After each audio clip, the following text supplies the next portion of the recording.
बोलो जयकारा बोल मेरे श्री गुरु महाराज की जय।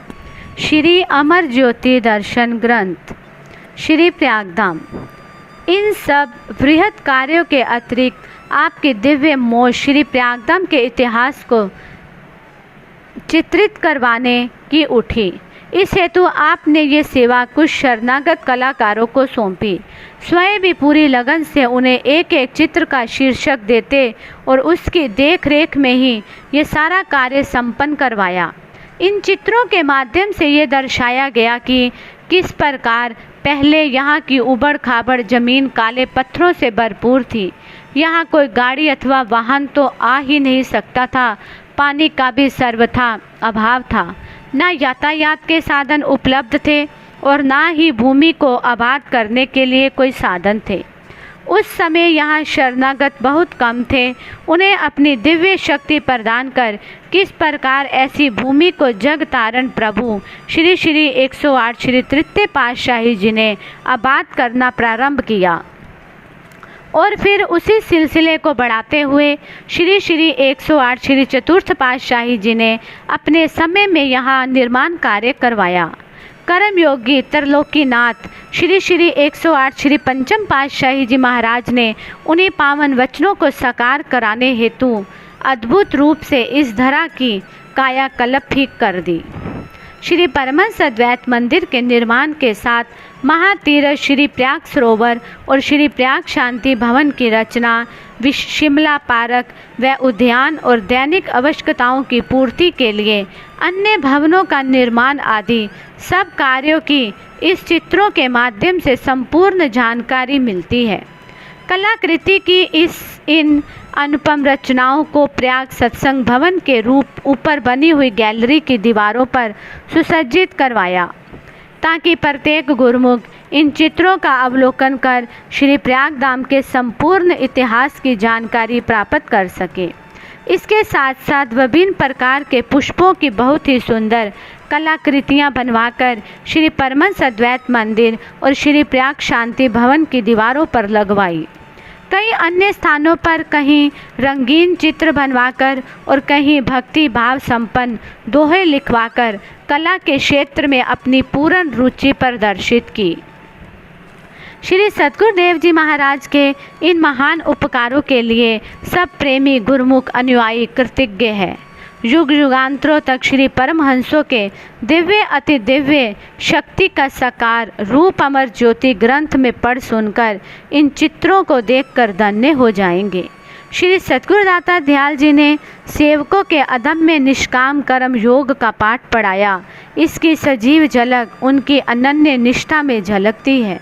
श्री गुरु आज्ञा पालन तथा सेवा भक्ति की चाह सर्वदा उनके अंतर हृदय में उमंग भरती है। श्री दरबार के अनुयायी गुरुमुख तथा भक्ति अभिलाषी जिज्ञासुओं को नित्य नवीन प्रेरणा मिलती रहेगी और वह भक्ति पथ पर अग्रसर होते हुए आत्मोन्नति कर जीवन को साकार कर लेंगे।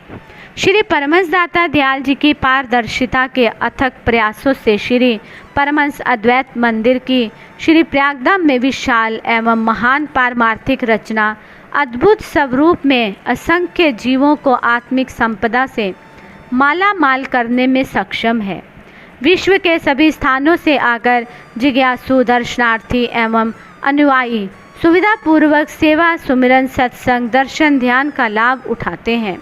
अनुशासनबद्ध प्रत्येक स्थान की सुव्यवस्था से अभूतपूर्व मानसिक शांति पाकर हर्षाते हैं और इसकी गौरव गाथा को सुनाते हैं। ये अतिशयोक्ति ही नहीं अपितु वर्तमान समय में सब के सम्मुख ज्वलंत प्रमाण है। अमरधाम बम्बई।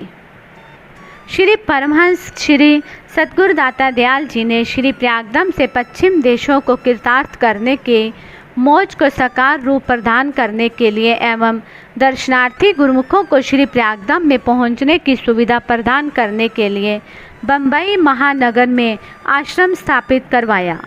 ये आश्रम बम्बई के चंबूर क्षेत्र में स्थित है और परमार्थ व भक्ति के महान कार्य में निरत प्रेमी श्रद्धालुओं का सुविधा स्थल है। बाहर विदेशों से आने वाले प्रेमी यहाँ आकर सफ़र की थकान से राहत पाते हैं, पुनः श्री प्रयागधाम जाते हैं। श्री सतगुरुदेव जी महाराज सन 1974 में बम्बई शहर माहिम में भाई पुनीत शांतानंद जी की कुटिया पर विराजमान हुए और पुनः एक भगत जी की विनय पर उनके घर कृपा फरमाई। उसी समय ही आपकी बम्बई शहर में सत्संग आश्रम बनाने की तीव्र मौज उठी। उस भगत जी ने अपने घर के समीप ही एक बना हुआ मकान दिखाया जिसका मालिक उसे बेचना चाहता था। आपको वह जगह आश्रम के लिए उचित न जान पड़ी। महात्मा योग प्रकाशानंद जी भी उस समय साथ थे। महाप्रभु जी की मौज शीघ्र पूर्ण हो सके, उनके दिल में ये भावना प्रबल हो उठी। वे शीघ्र ही बम्बई निवासी भगत अमरदास जी के घर गए। उनकी चेंबूर में काफ़ी ज़मीनें थी। आज यहाँ पर भव्य आश्रम का निर्माण हो चुका है। इस स्थान पर उसने बहुत बड़ा बगीचा बना रखा था। महात्मा जी ने भगत जी को श्री गुरु महाराज जी की मौज से अवगत करवाकर उस भूमि को खरीदने की इच्छा जतलाई। 1.25 एकड़ के लगभग इस जमीन का बयाना देकर महात्मा जी तुरंत श्री प्रभु जी के चरणों में उपस्थित हुए और उस स्थान का निरीक्षण करने की विनय की। प्रथम दृष्टि में ही आपको वह स्थान आश्रम बनाने हेतु पसंद आ गया। सायन ट्राम्बे रोड पर स्थित ये स्थान नगर से दूर पंजाब वाड़ी में देवना डिपो के समीप है। अपनी इलाही मौज से आपने शीघ्र ही इसका निर्माण कार्य भी आरंभ करवा दिया। सेवकों के लिए सेवा की बहार आ गई। महाप्रभु जी जब भी इस स्थान पर कृपा फरमाते तो कुछ भक्तों को सेवा के लिए अपने साथ ले आते। स्वयं सामने विराजमान होकर अपने निरीक्षण में सब कार्य करवाते। सेवकों की सेवा का अदम्य उत्साह बरते, पावन प्रवचनों की अमूल्य निधि से सरसाते। आपके नूरानी दर्शनों की झलक और दिव्य प्रेम की मीठी महक प्रेमी जनों में नई शक्ति और ऊर्जा का संचार करती। सब तन बदन की सुध भुलाकर दिन रात सेवा में संलग्न रहते। इस प्रकार ये निर्माण कार्य बड़ी तीव्र गति से चला। 3 वर्षों में ही श्री मंदिर और भगत जनों एवं भक्तानियों के लिए रहने का स्थान आलीशान रूप में बनकर तैयार हो गया। दिनांक 14 मई सन 1977 ज्येष्ठ संक्रांति शनिवार के शुभ दिन आपने यहाँ श्री परमहंस अद्वैत मंदिर में श्री परमहंस महान विभूतियों की प्रतिमाएं नीचकर कमलों से विराजित कई। पुष्पमालाएं पहनाकर मस्तक पर केसर तिलक लगाया। विधिवत श्री आरती पूजा हुई। आपने इस अवसर पर वचनामृत की वृष्टि करते हुए फरमाया, गुरुमुखो, बाहर चाहे जितना प्रकाश हो, परंतु यदि किसी के घर में प्रकाश नहीं है तो वह घर की वस्तु को ढूंढ नहीं सकता। बाहर का प्रकाश घर की वस्तु को ढूंढने में सहायक नहीं दे सकता। जब घर में उजाला ही नहीं तो अंधेरे में वस्तु कैसे दिखाई दे। इसी प्रकार संसार की जितनी भी रचना है, जितने भी संसार के बाहरी पदार्थ एवं दृश्य दिखाई देते हैं, यह मनुष्य को मानसिक शांति नहीं दे सकते। जब तक मनुष्य के घट में ज्ञान का उजाला ना होगा, ये मानसिक शांति का भंडार होते हुए भी उसे प्राप्त नहीं कर सकता। वह आंतरिक प्रकाश जिससे मनुष्य के अंदर दुख, कलेश तथा अज्ञानता का अंधकार दूर हो जाता है, वह केवल सतगुरु के शब्द और सतगुरु के वचनामृत द्वारा मिल सकता है। घट में प्रकाश होने पर ही अपने भीतर छिपे हुए सुख शांति के भंडार का रहस्य विदित होगा। यही आंतरिक शांति ही जीव की अपनी वस्तु है। इसे प्राप्त करने के लिए महापुरुषों का कथन है, दोहा, दीपक गुरु का वचन है, लेकर चले जो साथ, जगत अंधेरी कोठरी, कबहू न भटके पास। सतगुरु का शब्द ही वास्तविक प्रकाशमान दीपक है, जो शब्द रूपी दीपक को साथ लेकर जीवन व्यतीत करता है। वह जगत के माया रूपी अंधकार में कभी भटक नहीं सकता। महापुरुष संसार में केवल इसलिए आते हैं कि वे पथ विचलित जीवों को सन्मार्ग दिखा सकें। उनकी संपूर्ण रचना ही इसलिए होती है कि जीव भक्ति की संपदा प्राप्त कर सके तथा आध्यात्मिक प्रकाश से अपने घट को प्रकाशमान बना ले। इसी उद्देश्य हेतु ही आज बम्बई में श्री परमहंस अद्वैत मंदिर का उद्घाटन हुआ है। दूर एवं समीपवर्ती जिज्ञासुजन यहाँ पहुंचकर महापुरुषों के बनाए हुए साधन श्री आरती, पूजा, सत्संग, सेवा, भजन एवं श्री दर्शन से अपने अंतर मन में भक्ति का प्रकाश भर ले। अत्यंत सौभाग्यशाली होती हैं वे आत्माएं जिन्हें सत्पुरुषों की सुसंगति का सुअवसर मिलता है। कई जन्मों के शुभ संस्कारों से कतिपय जीवों के हृदय में मालिक से मिलने की जिज्ञासा उत्पन्न होती है। इसी लगन को पूरा करने के लिए कुदरत की ओर से सत्पुरुषों की संगति अथवा सत्संग का सौभाग्य मिलता है। प्रत्येक जीव को ऐसा सुअवसर प्राप्त होता है। मानव जन्म का उद्देश्य यही है कि जीवात्मा जिस सच्चे मालिक से बिछड़ी हुई है, जिससे पुनः जा मिले। ये बात तभी संभव है जबकि महापुरुषों की बताई हुई शिक्षाओं पर आचरण कर जीवन को आचरण में बनाया जाए। अतएव गुरुमुख का ये कर्तव्य हो जाता है कि वे अपने जीवन को आचरणमय एवं आदर्श में बनाकर दूसरों के लिए आदर्श प्रस्तुत करें। अपने अंदर भक्ति की ज्योति भरे। इसी में ही सत्पुरुषों की प्रसन्नता है और यही सच्ची निधि है जिसे पाकर जीवन सफल बनाना है। श्री दर्शन व वचनामृत का पान कर जिज्ञासु हृदय पुलकित हो उठे। तत्पश्चात गुरु महिमा के भजन गाए गए व प्रसाद बांटा गया। श्री मुख से इस आश्रम का शुभ नाम अमरधाम रखा और फरमाया कि यह बम्बई का सेंटर होगा। इसका प्रबंध महात्मा ब्रह्म प्रकाशानंद जी, महात्मा आत्म सुखानंद जी एवं भाई शीतल पूर्णानंद जी को सौंप दिया। यहाँ पर समय अनुसार कृपा फरमाकर श्री सद्गुरु दाता दयाल जी इसे कृतार्थ करते रहे। सन 2001 में माघी के पावन पर्व पर श्री प्रभु जी श्री प्रयागधाम में विराजमान थे। 22 जनवरी को प्रातः स्मरणीय श्री श्री 108 श्री चतुर्थ पातशाही जी महाराज का शुभ अवतरण दिवस बड़ी धूमधाम से मनाया गया।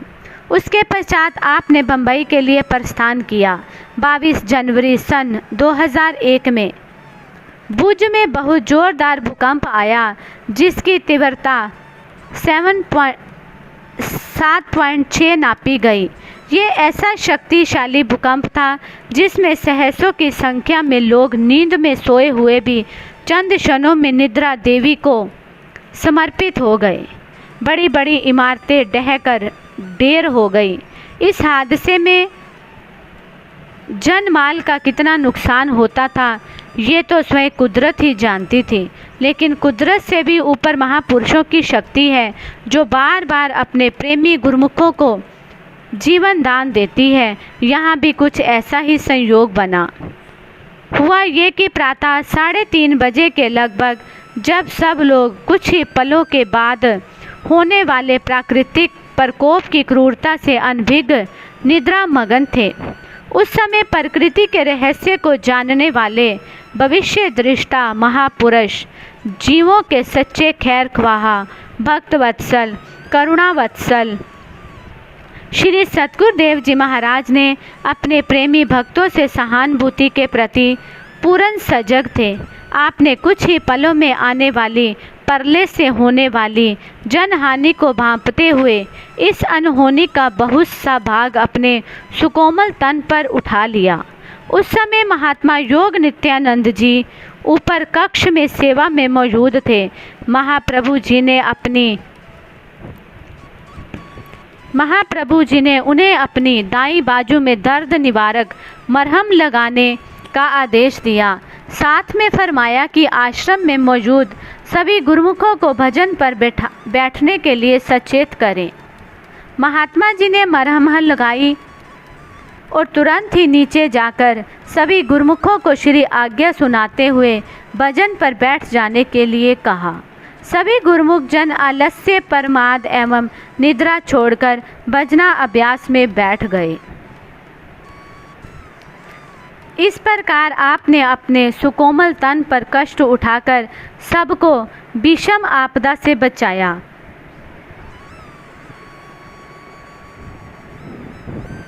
जन साधारण के प्रति ये आपका असीम एवं अतुलनीय प्रेम था, जिसके वशीभूत होकर उनकी समस्त जिम्मेवारी स्वयं उठा ली और उन पर आंच भी न आने दी।